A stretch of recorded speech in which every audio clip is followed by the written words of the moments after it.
Fala galerinha, tudo bem? Prometo que essa é só mais uma das grandes coincidências que tem entre o nosso estudo que a gente fez lá no começo do curso em eletrostática, né? E é agora essa segunda parte, né? Essa terceira parte, na verdade, com magnetismo, né? Eu falei, né, na aula passada que vão ter várias similaridades.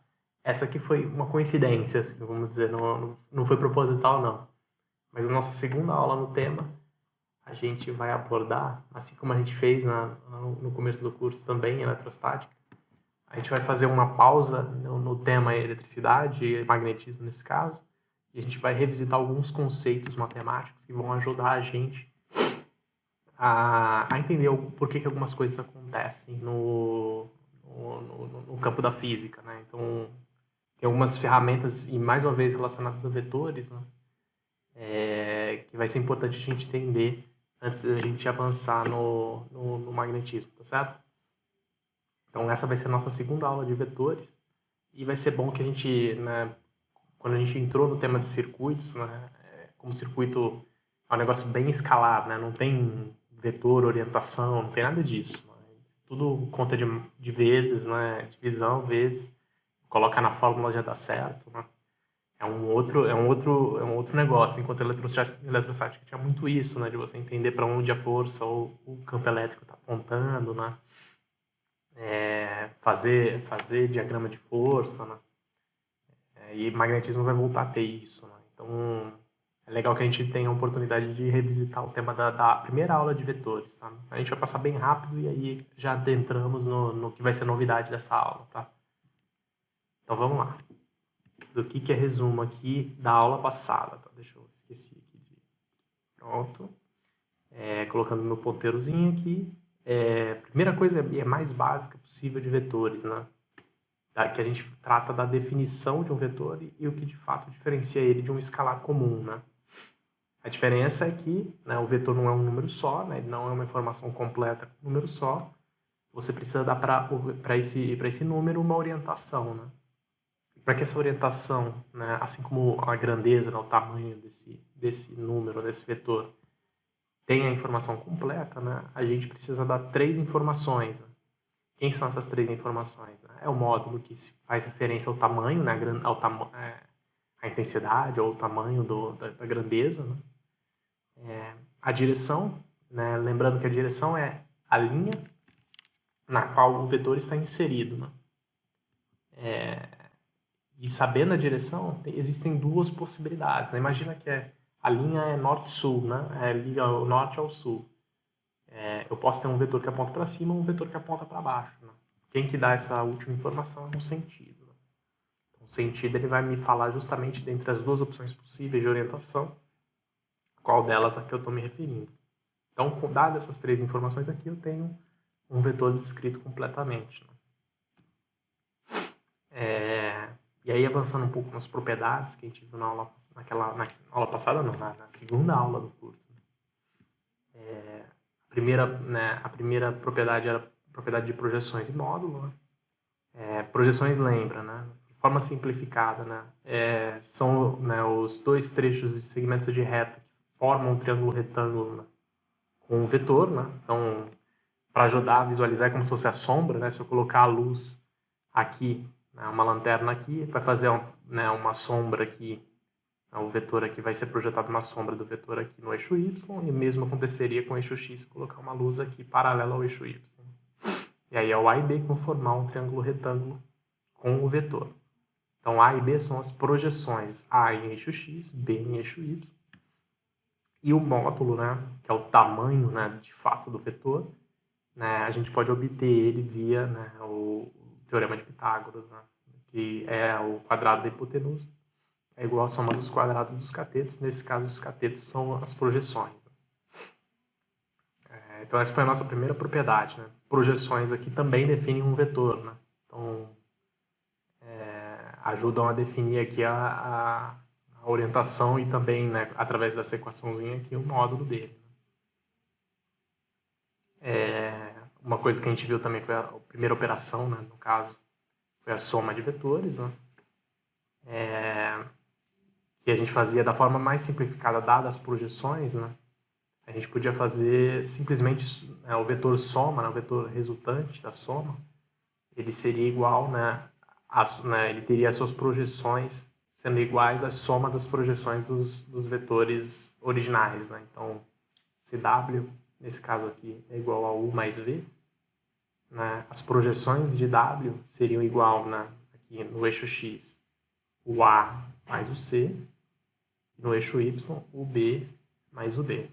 Então, X com X, Y com Y, sai aqui um vetor soma, né? Que nesse caso a gente chamou de W. Aqui a escala ela não fica tão boa, né? Mas o W ele seria um negócio bem maior aqui do que o V e o U, porque eles estão apontando na mesma direção, no mesmo sentido. Basicamente, né? Não é exatamente na mesma direção, no mesmo sentido, mas é parecido. De forma que vai sair um vetor soma aqui, né? Maior. Aqui parece que pela escala não parece que é tão maior, né? Parece que é a mesma coisa, mas não. Ele é razoavelmente maior. A gente viu também o produto de um vetor com um escalar, né? Nesse caso, ele continua com a mesma direção e sentido, se for, né, maior que zero, nesse caso, né? E sentido oposto se for menor que zero, mas a mesma direção isso sempre. E fica exatamente igual a gente multiplicar, né? O módulo, ele vai ficar exatamente igual ao multiplicar por essa constante e também fica, né, funciona muito bem se eu multiplicar essa constante pelas projeções.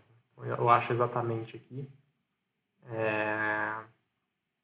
Quem é esse novo vetor simplesmente fazendo uma distributiva aqui. Né? Então, o vetor W aqui, que seria o resultante, né? As projeções dele seriam exatamente A e B multiplicados por esse C que a gente chamou aqui de constante. Nesse exemplo, eu chamei de maior do que 1 porque o W ficou um vetor maior do que o V aqui. Né? Se fosse 0,5, né? 0,5, ele seria menorzinho aqui. E se fosse negativo, o V apontaria para, né, o outro lado, para o outro sentido. Estou passando rápido aqui só porque a gente já viu esses conceitos naquela segunda aula. Né? Se vocês tiverem dúvida, está disponível, né? E podem também me perguntar. Né?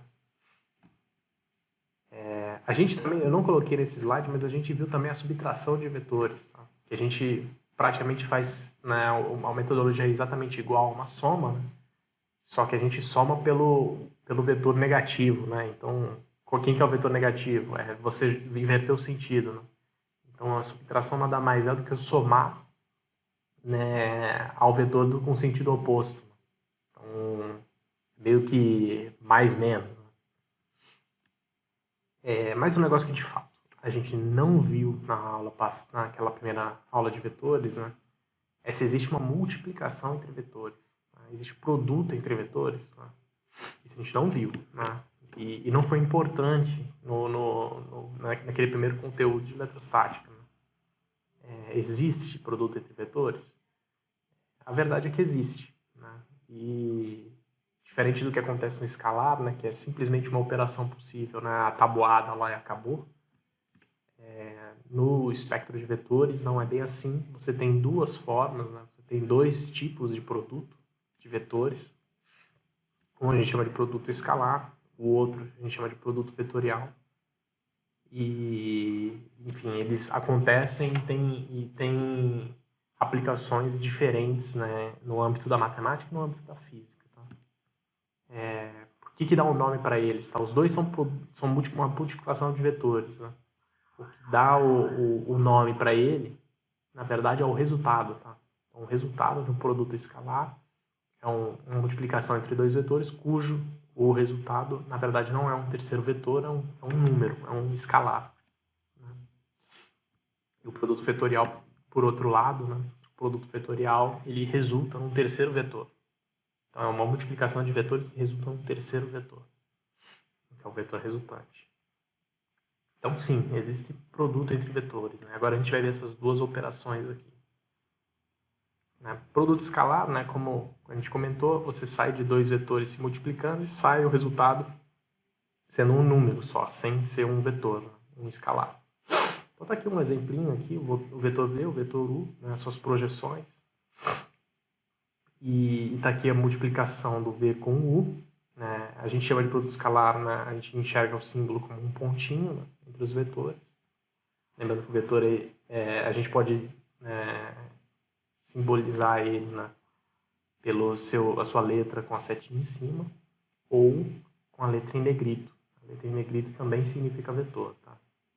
Então tá aqui o pontinho, o produto escalar vai resultar num escalar. Então, para a gente fazer o cálculo, né, para produto escalar tem duas formas. Tá? A gente pode partir em posse das projeções, né? Então tá aqui as projeções, né? A, B, C e D. A e B para o vetor V e C e D para o vetor U, nesse caso. Tá? Partindo das projeções, né, eu consigo resolver. Né? Sem saber outra informação dos vetores, só apenas as projeções eu consigo resolver. Como é que eu faço? Eu multiplico a projeção em x do vetor V vezes a projeção em x do vetor U mais a projeção em y do vetor V vezes projeção em y do vetor U e soma as duas, tá? Então, tá aqui x vezes x, y vezes y, somo as duas. Percebe, isso aqui, as projeções elas são escalares, tá? O vetor é V e U, as projeções são escalares. Então, é um escalar vezes um escalar mais um escalar vezes um escalar. E aqui, né, na hora que eu fizer essa soma, vai dar um escalar, assim como esperado do produto vetorial, do produto escalar, desculpa. Aí se tivesse em 3D, né, e aí fosse A, B e Z aqui, aí né, o que vai acontecer vai ser x com x, y vezes y, mais um z vezes z, né? Então, né, de um eixo x, y, z. Seria um z vezes z aqui. E aí seria 3 entes se somando aqui, né? Mas a lógica é exatamente a mesma, tá? Então, são as projeções em x multiplicando com x e y multiplicando com y, z multiplicando em z, e aí eu somo as 2 ou 3 componentes, ou mais componentes, se tiver. Dependendo de quantas dimensões tem. É isso, a operação via projeções é essa. A gente também tem uma forma de fazer, né, caso o exercício nos forneça, em vez de projeções, né, nos forneça o módulo, né, os módulos dos vetores, né, e o ângulo entre os vetores. É possível fazer também dessa forma. Como é que eu faço? Né? A partir dessas duas informações, o produto escalar, né, entre V e U, nesse caso, vai ser a multiplicação dos módulos vezes o cosseno, né? Lembra do seno e cosseno? É o cosseno do ângulo entre os dois vetores. Então, aqui.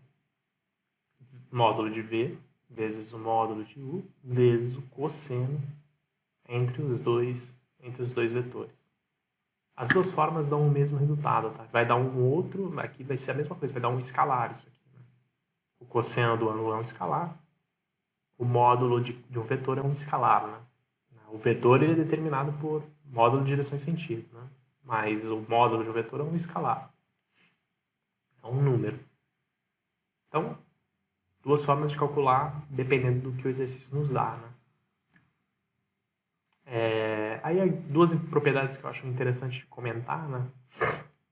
A primeira é que se eu multiplicar uma constante por um produto, por um dos vetores, né? Então, constante vezes um dos vetores pode ser o V ou pode ser o U, é a mesma coisa, né? Se eu fizer o produto vetorial, vai ser a mesma coisa que eu multiplicar o produto vetorial por essa mesma constante.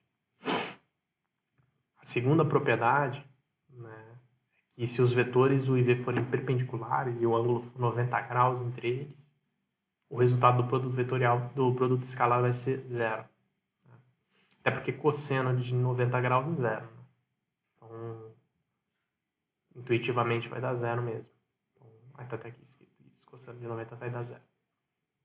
Tem uma terceira propriedade que eu não coloquei aqui, mas eu acho legal de colocar também, é que em termos de ordem, né? Se é V vezes U ou U vezes V, para termos de produto escalar não importa. Né? Vai dar o mesmo resultado. Né? Se eu não me engano, o nome dessa regra é comutativo, né? Comutatividade. Então, a ordem para produto escalar não importa. E aí a gente tem o produto vetorial. Né? Produto vetorial, né? Vocês lembram que aqui tinha a palavra escalar escrito no produto escalar. Aqui não, aqui é um terceiro vetor. Né? O vetor W, que a gente sempre chama, né? VUW.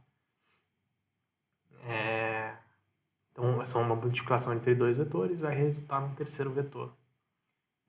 Aqui no desenho, né, vocês percebem que eu nem fiz em 2D igual eu tinha feito para o produto escalar, porque não faz sentido a gente falar em produto vetorial em 2D, tá? Então, a gente vai ver a seguir, né, por quê, mas já saibam que vai ser em 3 dimensões nesse caso. E, né, o símbolo, né, em vez de ser um pontinho que é o produto escalar, é um X. A gente está acostumado a ver os dois representando multiplicação, né? Para escalar, nesse caso, tem diferença. Né? O pontinho é o produto escalar, o xzinho é o produto vetorial. A gente não vai adentrar muito nos detalhes de como a gente faz o cálculo de um produto vetorial, até porque acho bem difícil o exercício de física cobrar esse conhecimento de vocês, tá? É bastante específico na matemática. E aí eu estou falando especificamente de calcular quem que é o vetor W nesse caso, tá? Para física, né, principalmente para vestibulares, vai ser um negócio mais simplificado nesse caso, tá? Então a gente vai falar um pouco de módulo do vetor resultante do produto vetorial e algumas propriedades, né?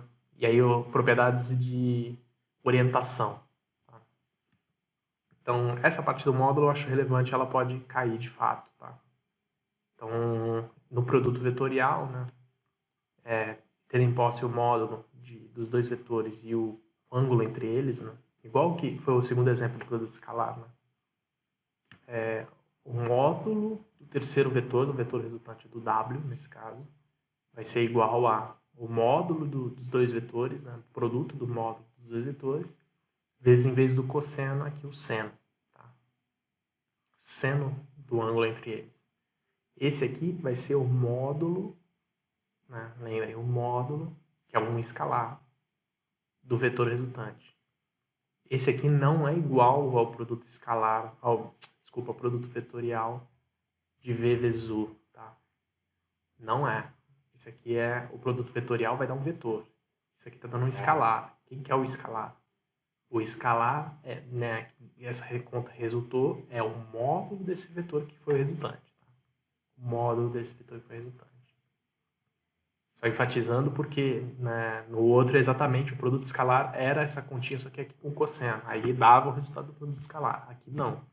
Isso aqui não é o resultado do produto vetorial. É o módulo do vetor que resultou do produto vetorial. Vamos seguindo. E aí, né, aquela propriedade que eu falei que ia ser importante da gente discutir um pouco, que é, agora sim, olhando o resultado do produto vetorial, o vetor, né, que é a propriedade do fato de o vetor resultante ser perpendicular ao plano que contém, né, os vetores V e U.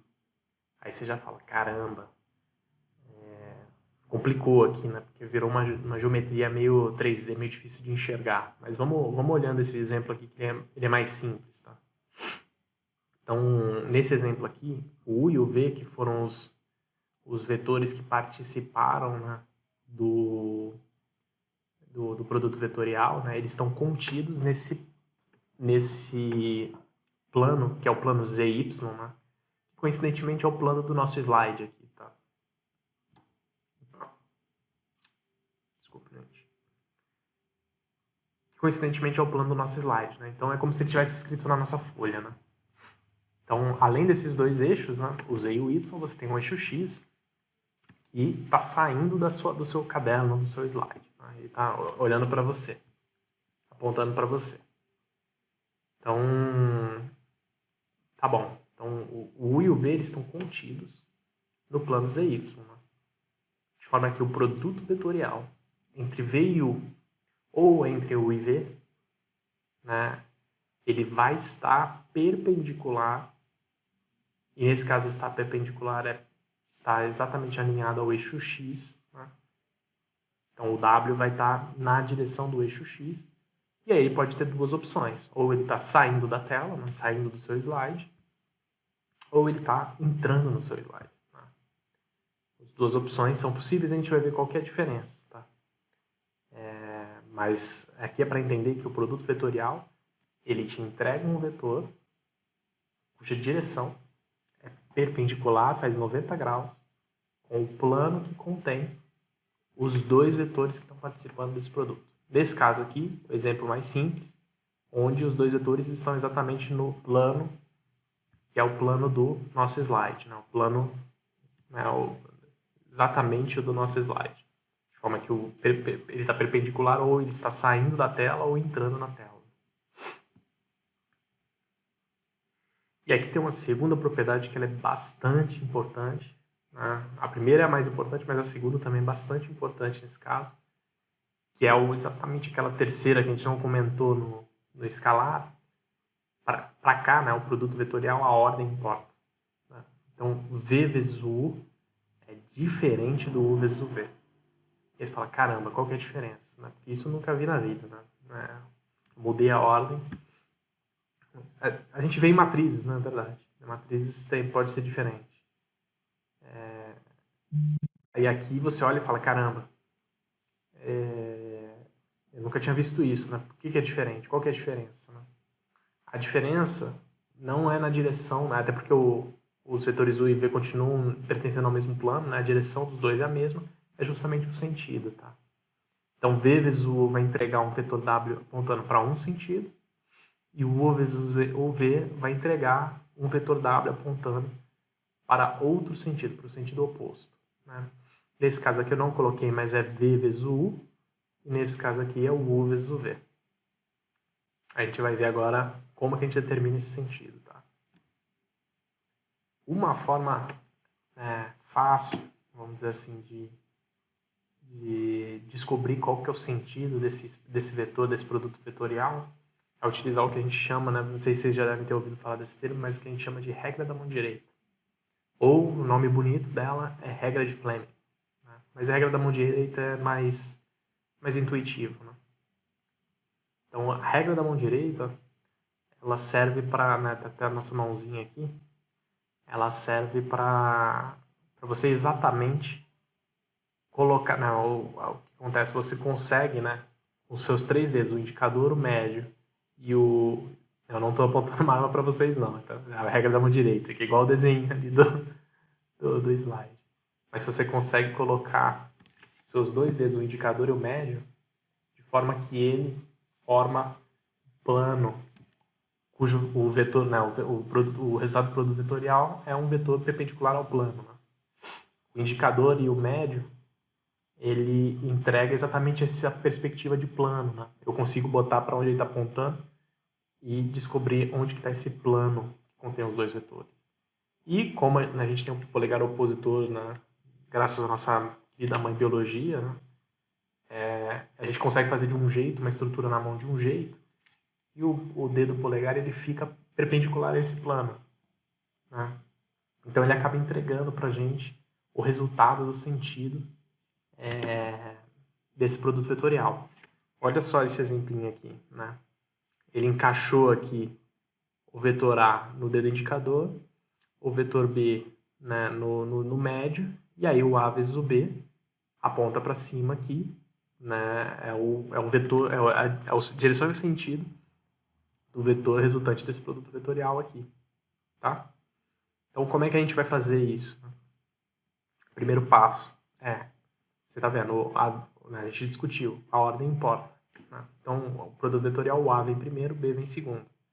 Você vai alinhar o seu dedo indicador ao vetor A, ao primeiro vetor, vai alinhar o seu dedo médio ao vetor B. Tá? Então, primeiro estruturar assim, né, esse perpendicular aos esses dois. Né? E aí você alinha, né, o A junto com o indicador, o B junto com o dedo médio, e para cima vai dar o nosso resultado do produto vetorial. Tá certo? E se eu inverter, professor? Desculpa o desenho aqui, tá? Eu tentei fazer o melhor possível no nosso querido Paint. Então, se eu inverter a ordem, né, o que deveria acontecer? A gente já discutiu. Se eu inverter a ordem, eu deveria inverter o sentido do vetor resultante. Né?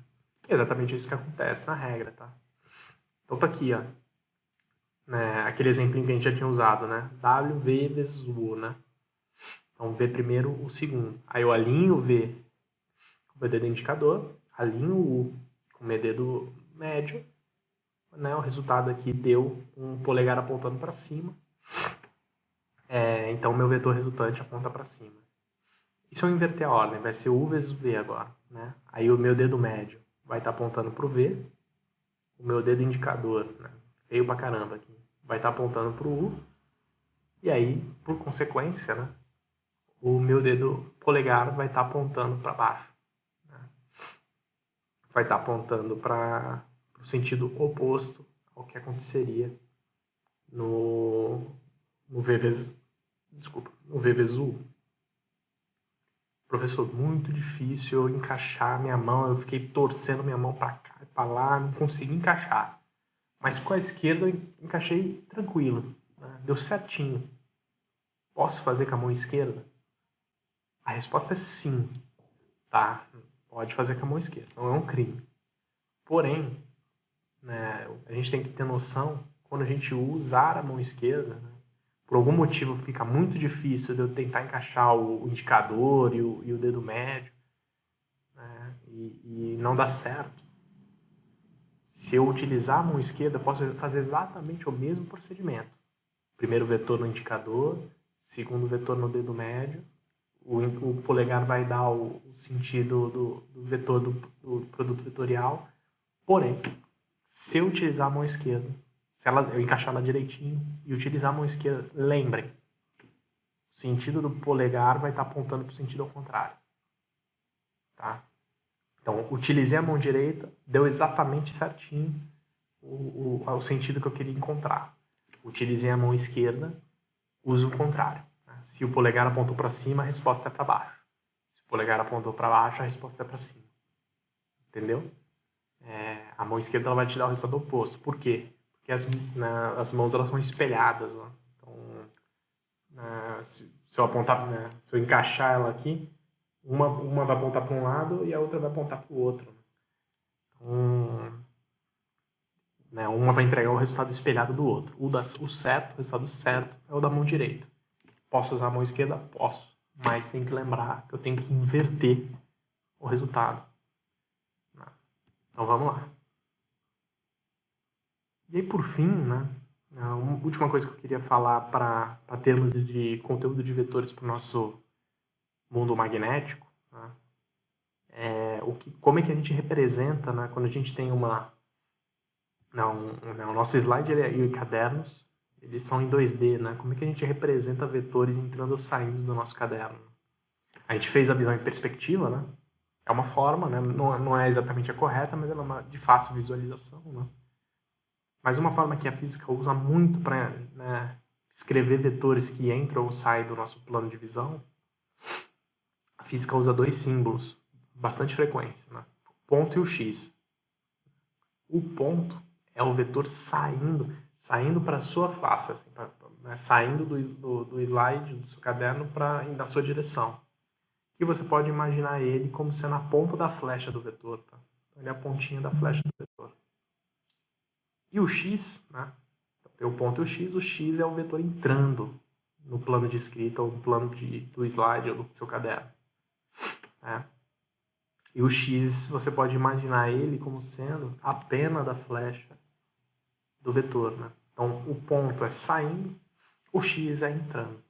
Tá? Então, essa é uma forma de eu mostrar vetores que estão perpendiculares ao nosso ponto de visão, né? E sem ser em perspectiva, igual a gente tinha feito nos slides anteriores, né? Que a gente vê as três dimensões. Né? Aqui está perpendicular, né? Eu tenho exatamente o meu plano olhando, né, no meu plano de visão e eu tenho um sentido, né? Um dos meus eixos vai estar exatamente na minha direção, aqui indo em direção aos meus olhos. Né? Ponto quer dizer que está vindo nesse sentido, né? No sentido na minha direção. X está indo contra a minha direção, está se afastando de mim. É isso, pessoal. De vetores 2, né, vimos o que a gente precisava ver para avançarmos no nosso tema de magnetismo nas próximas aulas. Fechado, gente? Qualquer dúvida, pode me consultar. Um abraço.